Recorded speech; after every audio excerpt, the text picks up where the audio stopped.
All right, so I just posted week 3's notes. Copy these down in your notebook.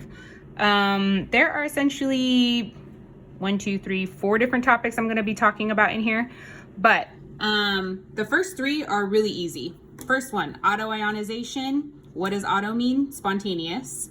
And then, like, think of the word automatic, guys. What does that mean?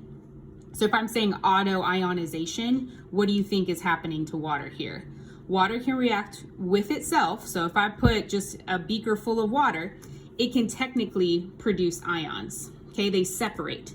All right, so it produces, notice, H2 over here. What did it become over here? 3. So it means that something split apart over here. So this molecule right here is called hydronium, and this we've seen before. This is what ion? Answer that for yourself. So main thing I want you to get out of this is that hydronium and hydrogen ions are the same thing. So whenever you see H3O plus in brackets or H plus in brackets, know that those are the same thing, all right? Don't get confused by that. On page 9, it's talking about the equilibrium constant. All I want you to know from that is, yes, know this formula. Constants, guys, we've had those before in chemistry in class. What is a constant? What does that mean? Does it change? It does not. So this is a symbol, kind of like X, Y, or Z that you would see in algebra. It's a symbol that stands for some other number, okay? So it equals these brackets, and I put the definition over here. It means the concentration. What is concentration again? So we did go over that right before we went out on quarantine. So H plus in brackets means the concentration of hydrogen ions, and OH in brackets is the concentration of hydroxide. Okay, so these are your 3 rules, and this is kind of self-explanatory because we went over this on the last unit.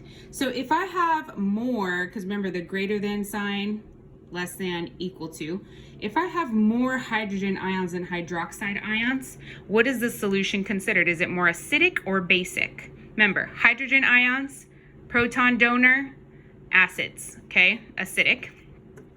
If there is less, meaning that there's more OH, what is it?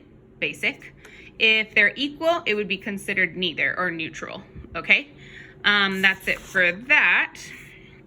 Then on the back here, I don't think the pH scale is necessarily new, should be new. It's a scale that goes from 0 to 14. You need to know that anything from 0 to 6 is considered an acid. Anything from 8 to 14 is considered basic, a base. And that lucky number 7 here is neutral. You need to know that. And technically water falls under this category. So it does touch this in the tutorial as well. How can we tell the difference between pH values? You technically need to calculate the hydrogen concentration in each solution, and then we would compare.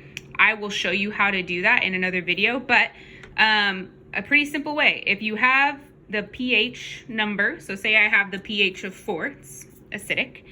The hydrogen ion concentration, guys, you just need to raise the pH 4 to the negative power of 10. So I'm gonna do just that.